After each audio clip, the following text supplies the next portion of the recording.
자, 반갑습니다, 여러분. 2013년 8월 10일입니다. 8월 10일. 금방 지나서 8월 10일. 날이 좀 선선해졌죠? 여기가 보통 한 8월 이때쯤 되면 이제 좀 추워지기 시작해요. 저녁 때 되면 춥습니다. 저녁 때 어디 나가실 때는 꼭 위에다 가디건 걸칠 거를 하나씩 갖고 다니시기 바랍니다. 어느 고등학교 학생들끼리 설문조사를 했대요. 제가 전에 한번 말씀드린 것 같은데 무엇에 대한 설문인가 하면요. 자기네들끼리 공부 못하는 애들은 어떤 애들인가 조사를 했는데요. 공부 못하는 아이들 베스트 5가 있습니다. 그 맨 마지막 5번째가 뭔가 하면요. 공부 못하는 애들은 영어 시간에 수학 공부하고 수학 시간에 영어 단어 외운다. 네 번째는 공부 못하는 애들은 누구나 할 것 없이 한결같이 머리는 좋은데 공부는 안 해서 그렇다고 한다. 세 번째는 뭔가 하면요. 공부 못하는 애들은 다른 애들이 하는 것은 다 따라한다. 머리 좋아지는 약, 집중하는 밴드, 공부 잘하는 애들이 가는 학원 이런 건 다 따라한다.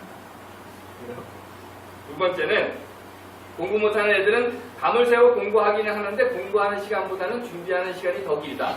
빵 먹고 우유 먹고 먹을 거 사러가고 책상 정리하고 라면 끓여 먹기 이런 것들이 더 오래 걸린다.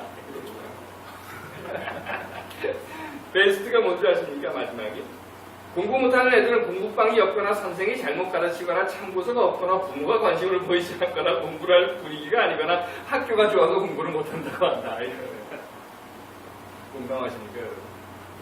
공부 못하는 애들만 이야기가 아닐 거예요. 우리도 이런 이야기를 하며 살지는 않는가.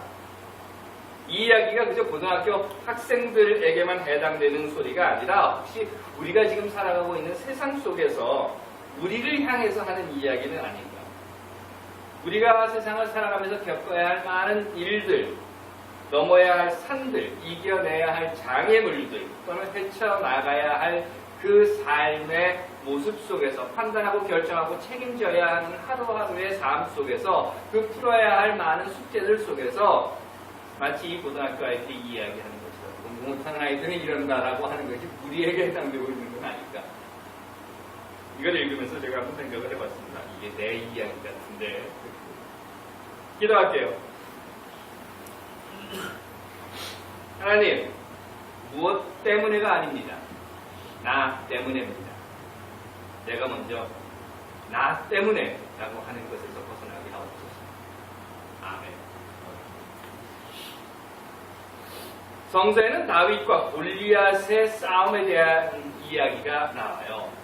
다윗 앞에 탁하니 골리앗이 서 있다는 겁니다. 거인 골리앗. 골리앗은요, 다윗에게 있어서는 넘어야 할 장벽이에요.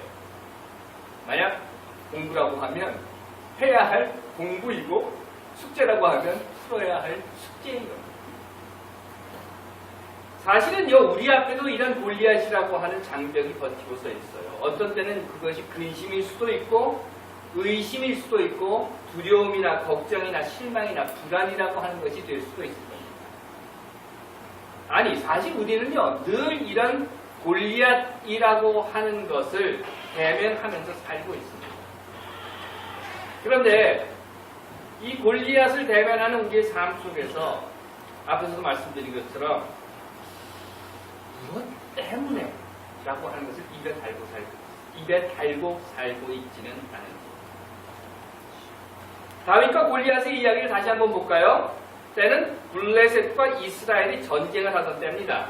사실 이 블레셋과 이스라엘의 전쟁이라고 하는 것은요, 오늘의 팔레스타인과 이스라엘의 전쟁이에요. 이 전쟁을 처음 시작한 사람은 사실은 블레셋 사람들이 아니죠. 누가 처음 시작합니까? 이스라엘 사람들이 가나안 땅을 침략해 들어가면서부터 싸움이 시작되어서 그치지 않고 오늘날까지 3000년 동안 철천지 원수가 되어서 지금도 중동 지방에서 팔레스타인과 치고받고 싸우는 이 전쟁입니다.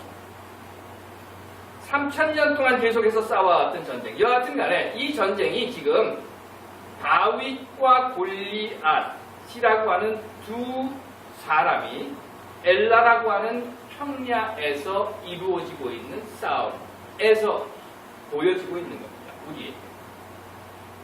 요즘 전쟁은 그렇지 않아요. 요즘 전쟁은 안 보이는 데서 뭐가 날아와서 사람을 죽입니다. 굉장히 기분 나쁜 전쟁이죠. 미사일이 어디서 날아오는지 모르는데 날아와서 꽝 터지고 저기 어디 숨어있는 스나이퍼가 총을 빵 쏴가지고 그 총 안에 맞아 죽는.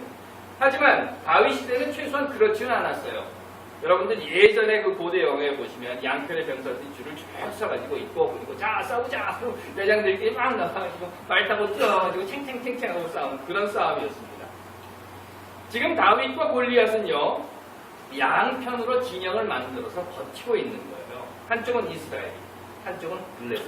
그리고 이 양편의 진영을 버티고 있는 이 군대들이 엘라라고 하는 가운데 평지를 두고 있습니다. 양쪽 산 위에 지금 올라가 있는 거예요. 진을 치고 싸움을 준비하고 있는 겁니다. 어느 편도 산에 있는 진지로 올라갈 수는 없어요. 왜냐하면 그건 굉장히 위험한 겁니다. 그래서 싸움은 어디서 일어나야 되는가 하면 이 평야에서 일어나야 됩니다. 그 말은 양쪽 산에 진지를 틀고 있는 이스라엘과 블레셋은 자 내려와 싸우자 이러고 있는 겁니다. 내려와 싸우자 이러는 겁니다. 그런데 이 블레셋 쪽에 엄청난 사람이 하나 있었답니다. 그 이름이 골리앗이었다고 해요. 물론 이 다윗과 골리앗의 이야기는 전설적인 내용입니다.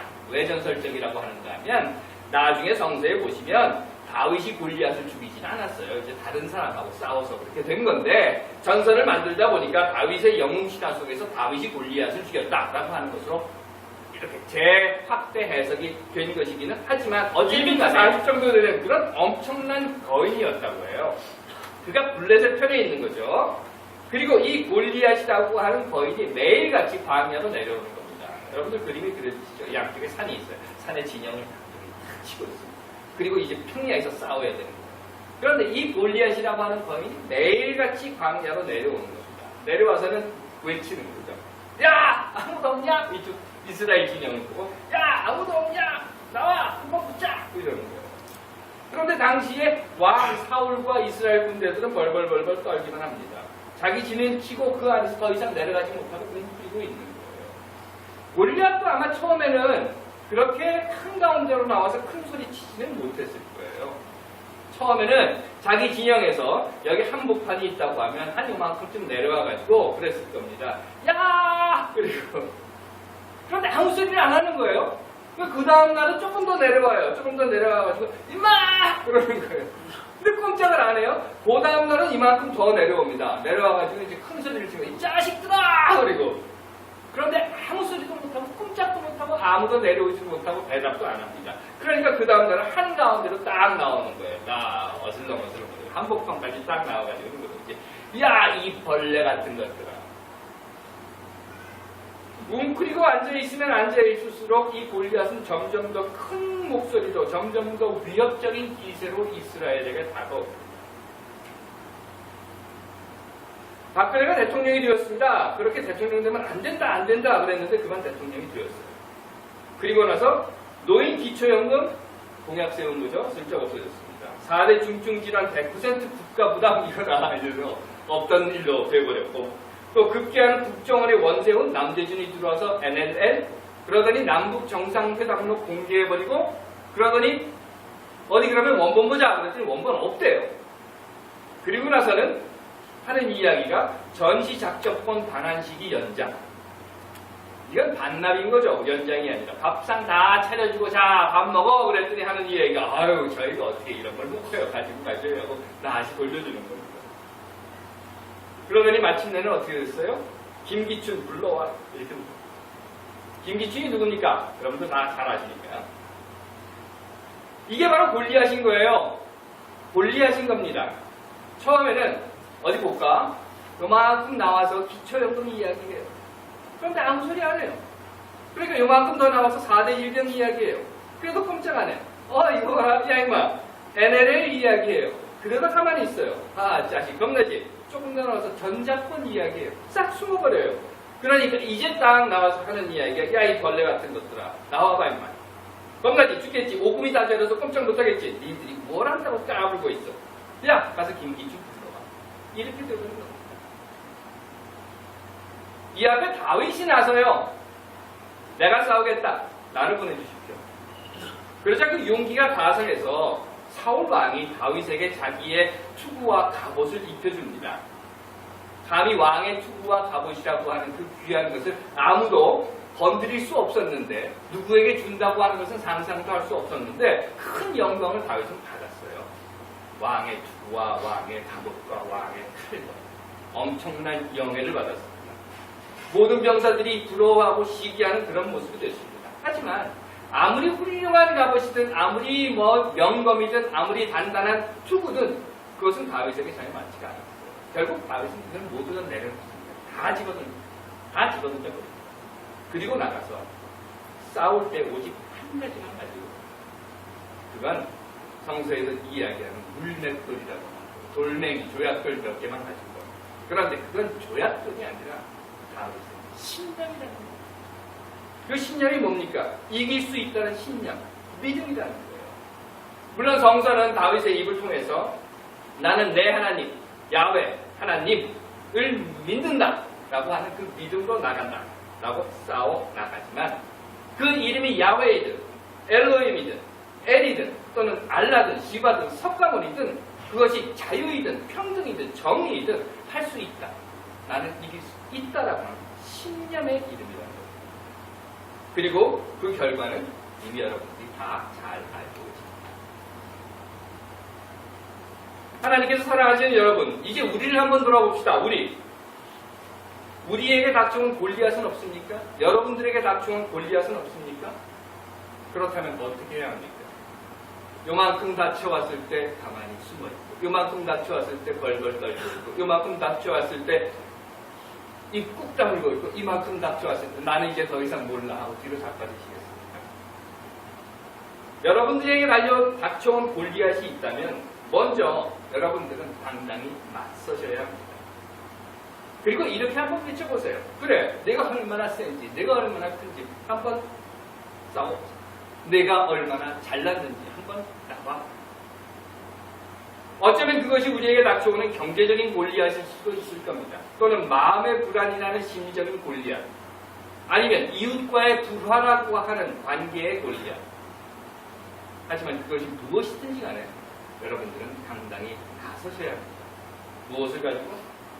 신념을 가지고 이길 수 있다는 믿음을 가지고. 하나님께서 사랑하시는 여러분들은 여러분들에게 닥친 골리앗을 이길 수 있다고 믿으십니까? 그럼 행하십시오. 그것이 곧 오늘 골리앗과 다윗의 이야기를 통해서 우리에게 들려주신 하나님의 음성이라고 저는 믿습니다. 이길 수 있다는 신념 그리고 행하는 여러분들의 삶입니다. 여러분들이 믿는 그 신념의 대상이 여러분들과 함께 하실 것입니다. 기도하겠습니다. 하나님, 우리로 하여금 믿음의 신념으로 세상을 향해 외치게 하시고 당당히 나아가게 하옵소서.